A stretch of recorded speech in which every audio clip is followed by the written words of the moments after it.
Hello guys and welcome back to another video from Ozone Classes. In this video we are going to talk about the biotic pollination. So हम लोग बात कर चुके थे about anemophily और हम लोग बात कर चुके थे about hydrophily, that is the pollination with help of wind and water respectively.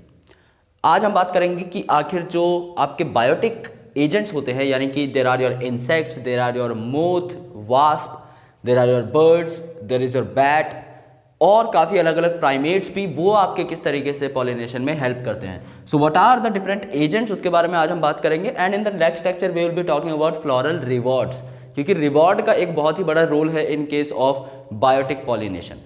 Because since आप किसी ऑर्गेनिज्म को अट्रैक्ट करना चाह रहे हैं अपनी तरफ, जिससे कि आप अपना काम निकलवा सकें, तो दैट इज़ वेरी ऑब्वियस कि आपको उसे भी कुछ ना कुछ देना पड़ेगा as an incentive, as a gift, कि ले भाई अगर तूने मेरा काम किया है तो तू भी मेरी तरफ से कोई छोटा सा गिफ्ट रख ले. तो वो गिफ्ट जो है वो भी अलग अलग टाइप के होते हैं. सो उन गिफ्ट्स के बारे में भी हम लोग बात करेंगे. So biotic pollination, the very first point is that it is done by majority of the angiosperms. जब हमने कंपैरिजन किया था तब हमने देखा था कि बायोटिक जो है दोस्तों हमेशा ज़्यादा फेवरेबल होता है as compare to abiotic one, क्योंकि बायोटिक वाले में सोच है, समझ है, कॉन्शियसनेस है, उसमें प्रोबेबिलिटी हमेशा ज़्यादा रहती है कि वो पॉलिनेशन करवा देगा.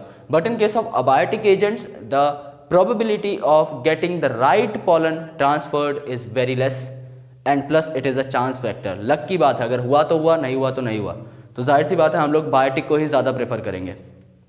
And in abiotic the air one is more favourable as compare to water one, क्योंकि वाटर इज लिमिटेड, सबके पास उतना नहीं होता, but air is free of cost. So that's why you know, and it is available to all the plants and that's why it is more favourable.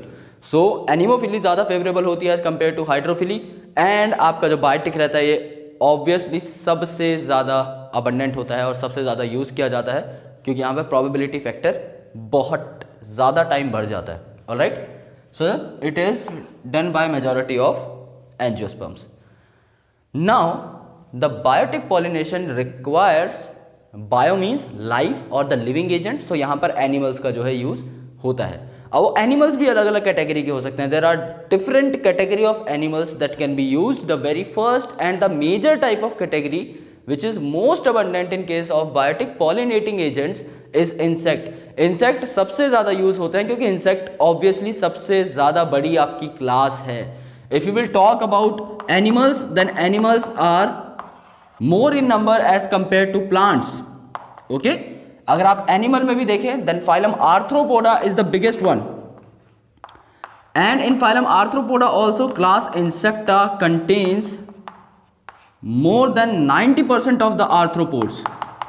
और जितने भी animals हैं इस पूरी दुनिया पे, उसमें से more than 75 to 80% are directly insects. That big class it is. इतनी बड़ी क्लास है क्लास इंसेक्टा कि इसने सारे एनिमल्स का 70 to 80% घेर रखा है. ओके, सो इंसेक्ट्स जो हैं सबसे ज़्यादा मेजोरिटी में यहाँ पर यूज़ किए जाते हैं, जिसमें आपके बी भी यूज़ की जाती हैं. There are different nomenclatures for that, right. जैसे एयर वाले को हम लोग एनिमोफिली बोल रहे हैं, वाटर वाले को हम लोग हाइड्रोफिली बोल रहे हैं, सिमिलरली इंसेक्ट वाले को हम लोग एंटोमोफिली बोलते हैं. देन चिरेप्टेरोफिली आएगा आपका इन case of bats. So I will surely make a table for you guys, जिससे कि आपको याद करने में आसानी हो, तो इसीलिए उसकी बात हम यहाँ पर नहीं कर रहे हैं. आप ये मत सोचेगा कि एक्स्ट्रा एक चीज़ है तो हम लोग डिस्कस नहीं करेंगे उसके बारे में, हम लोग उसके बारे में सेपरेटली डिस्कस कर लेंगे. सो उसके बाद आपका क्या रहता है, बीज होती हैं यहाँ पर, बटरफ्लाइज होती हैं. ओके, वास्प हो गए, आपके बीटल्स हो गए, मोथ हो गए, एंड योर एंट्स हो गए. ये सारी जो चीज़ें रहती हैं, ये सारे जो इंपॉर्टेंट टाइप ऑफ इंसेक्ट्स हैं, ये सबसे ज़्यादा मदद करते हैं आपकी as a pollinating agent. Now the second biotic agent comes into consideration is bird. So bird में आपका स्मॉलेस्ट बर्ड कौन सा यार, humming bird. So humming bird is obviously very important here. So humming bird जो है आपका काफ़ी ज़्यादा ज़रूरी है यहाँ पर. प्लस यहाँ पर सनबर्ड भी जो है ये भी आपका बहुत अच्छा पॉलिनेटिंग एजेंट माना जाता है. When it comes to bat, तो जैसा मैंने बोला चिरेप्टेरोफिली, तो आपके बैट जो हैं वो भी आपका करवा सकते हैं पॉलिनेशन. प्राइमेट्स में अगर आप बात करें तो जो आपके लंगूर होते हैं ये भी वर्क कर सकते हैं as a pollinating agent. So not only insect, आपके बड़े बड़े जो एनिमल हैं वो भी इस काम में बराबर के साथी हैं और वो भी अपना काम बहुत अच्छे तरीके से करते हैं. अर्बोरियल की अगर आप बात करें, जो कि पेड़ पे रहते हैं, जो कि ट्री ड्वेलिंग है, वो लार्ज एनिमल्स भी आपके जो है करवा सकते हैं पॉलिनेशन को. अगर आप रोडेंट्स की बात करें जो कि ज़मीन में रहते हैं, वो भी आपके पॉलिनेशन करवा सकते हैं। अगर आप रेप्टाइल की बात करें जैसे कि आपके लिजार्ड्स होती हैं, सो आपकी कॉमन गार्डन लिजार्ड हो गई प्लस आपकी गेको लिजार्ड जो हो गई, ये आपकी बहुत ही अच्छी पॉलिनेटिंग एजेंट मानी जाती है। यानी कि there is a variety of animals, we can not say that insect is a very good pollinating agent, obviously they are, लेकिन there are some other pollinating agents as well. आपके tree dwelling बड़े primates हो गए हैं, okay, आपके bats हो गए हैं, आपके अर्बोरियल एनिमल्स हो गए हैं, आपके रोडेंट्स हो गए हैं, आपके लिजार्ड्स हो गए हैं which are a very good form of reptile. इतने सारे एनिमल्स मिलके आपकी जो है पॉलिनेशन करवा सकते हैं। But a particular plant have an adaptation, it have some sort of specific features जिससे कि वो स्पेसिफाइड तरीके से ही पॉलिनेट हो पाए। यानी कि आपका जो लिजार्ड से पॉलिनेट होने वाला प्लांट है वो आपका अलग होगा, प्लस आपका इंसेक्ट से जो पॉलिनेट होने वाला प्लांट है वो अलग होगा। उनके कैरेक्टरिस्टिक फीचर्स थोड़े बहुत वेरी करेंगे because they know very well that how they are going to pollinate, right. So उनके जो फीचर्स हैं वो अपने पॉलिनेटिंग एजेंट के हिसाब से थोड़े बहुत मॉडिफाई होते रहते हैं। बट सिंस जो आपके इंसेक्ट हैं वो सबसे ज़्यादा डोमिनेटिंग होते हैं इस केस में भी, तो इंसेक्ट वालों की बात हम लोग ज़्यादा करते हैं और उसी के रेफरेंस में हम लोग हर तरीके से बायोटिक एजेंट्स की बात करते हैं। So how the flowers are adapted basically, क्योंकि अब इतने सारे पॉलिनेटिंग एजेंट्स हैं तो फ्लावर भी थोड़े बहुत अलग होंगे। जैसा कि हमने देखा था in case of hydrophily there is no fragrance, there is no colour, there is no nectar production because they do not need to attract insects. उन्हें पानी से पॉलिनेशन करनी है और पानी तो एक सफ़ेद फूल की भी वैसे ही पॉलिनेशन करेगा, एक लाल फूल की भी वैसे ही पॉलिनेशन करेगा, क्योंकि पानी को कोई मतलब नहीं है सामने क्या आ रहा है, it is going with its own flow, और वो जो भी सामने आता जाएगा उसको अपना फ्लो के साथ ले जाएगा। उसे मतलब ही नहीं है कि प्लांट सुगंधित है या फिर उससे कोई बैड स्मेल आ रही है, water does not care. But यहाँ पर it is a matter of consideration, flower is really going to be large, okay, it is really going to be large because insect जब देख के आता है एक कलरफुल फ्लावर को जो कि ऑलरेडी लार्ज है, सो लार्ज और कलरफुल होना यहाँ पर ज़रूरी है। अगर एक रेड फूल है तो उस पर जाहिर सी बात है ज़्यादा इंसेक्ट्स अट्रैक्ट होंगे और वो उसकी तरफ बहुत खींचे चले जाएंगे।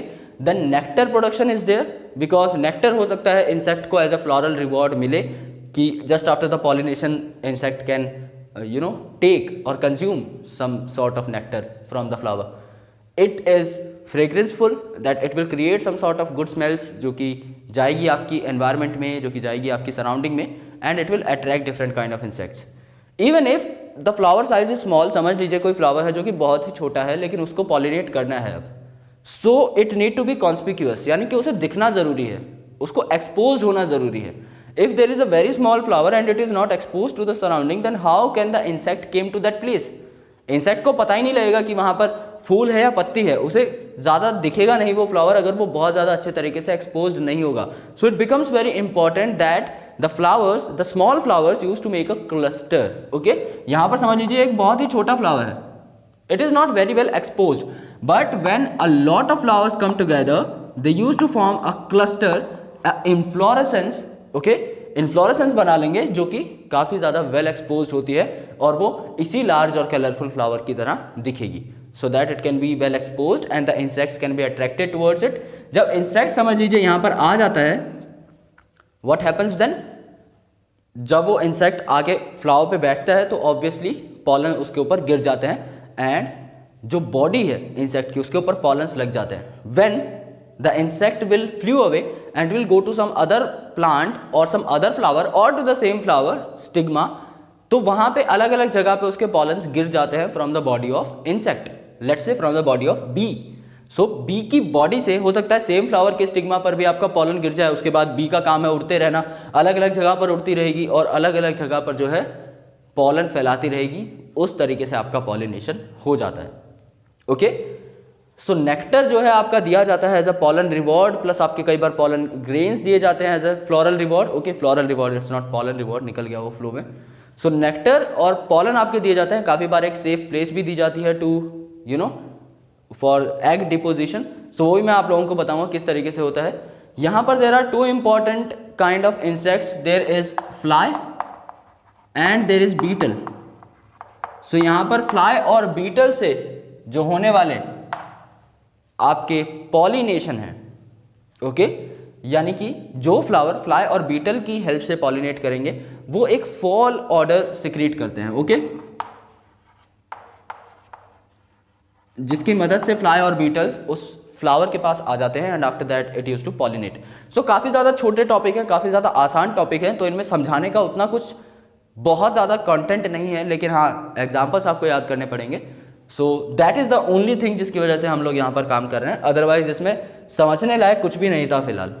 बहुत ही ज़्यादा जनरल और बहुत ही ज़्यादा बेसिक चीज़ें थी। सो एक बार रिवाइज कर लेते हैं। मेजॉरिटी जो है आपके एंजियोस्पर्म्स की they are going to pollinate with the help of what, with the help of biotic agents. Biotic agent में भी काफ़ी सारी कैटेगरीज होती हैं। देयर आर इंसेक्ट, इंसेक्ट के अंदर आपके बटरफ्लाइज भी आएंगी, बीज भी आएंगी, बीटल्स भी आएंगे, वास्प भी आएंगे, मोथ भी आएंगे, एंट भी आएंगे। उसके नीचे अगर आप जाएं then you will find birds such as sunbird and humming bird. उसके नीचे आपको बैट मिलेंगे, देन आपको प्राइमेट मिलेंगे सच एज लेम्यूर्स। उसके नीचे आपको अर्बोरियल मिलेंगे which are the tree dwelling animals. Then आपको रोडेंट्स मिलेंगे। रोडेंट्स के नीचे अगर आप जाएंगे और थोड़ा सा तो आपको रेप्टाइल्स मिलेंगे such as gecko lizard and garden lizard. अब जाहिर सी बात है अगर आपको किसी इंसेक्ट से पॉलिनेशन करानी है या किसी भी एनिमल से, तो आपको चाहिए कि वो फूल बहुत ज़्यादा दिखे और बहुत ज़्यादा उसमें कुछ ऐसे फीचर्स हों जो कि अट्रैक्ट कर पाएँ किसी भी ऑर्गेनिज्म को। सो वहाँ पर नेक्टर होता है, वहाँ पर फ्रेग्रेंस होती हैं, फ्लावर कलरफुल होता है, फ्लावर बड़ा होता है, अगर फ्लावर छोटा होता है तो वो क्लस्टर में प्रेजेंट होते हैं, इन्फ्लोरेसेंस बनाते हैं जिससे कि वो ज़्यादा एक्सपोज्ड रहें और बहुत ही अच्छे तरीके से उनकी पॉलिनेशन जो है हो पाए। इंसेक्ट जब फ्लावर के ऊपर बैठेगा तो पॉलन्स जो है उसकी बॉडी पर आ जाएंगे और जैसे ही वो बी या फिर इंसेक्ट उड़कर किसी और प्लांट पर या फिर सेम प्लांट पर भी जाएगा तो उसकी बॉडी से पॉलन गिर के आपके लैंडिंग सरफेस यानी कि स्टिग्मा पर चले जाएंगे and the pollination will be completed. So this is about the biotic pollination. Okay, in the next video हम बात करेंगे फ्लोरल रिवॉर्ड्स की। बहुत ही छोटा टॉपिक है, बहुत ही अच्छा टॉपिक है, उसकी हो सकता है हम लोग कंप्यूटर स्क्रीन पर बात कर लें। आपको हाँ इनके नाम मैं ज़रूर बताऊंगा एक अलग से वीडियो में, जिससे कि कंफ्यूजन क्रिएट ना हो। वहाँ पर मैं आपको डिफरेंसेस बताऊंगा with the help of some very short hacks जिसे आपको हमेशा याद रहे वो। And after that we will move और we will proceed in this chapter. So thank you so much guys for watching this video. अगर आप लोगों को वीडियो पसंद आए then do hit like button, share this video with your friends, subscribe to our channel and press the bell icon for sure. Thank you so much.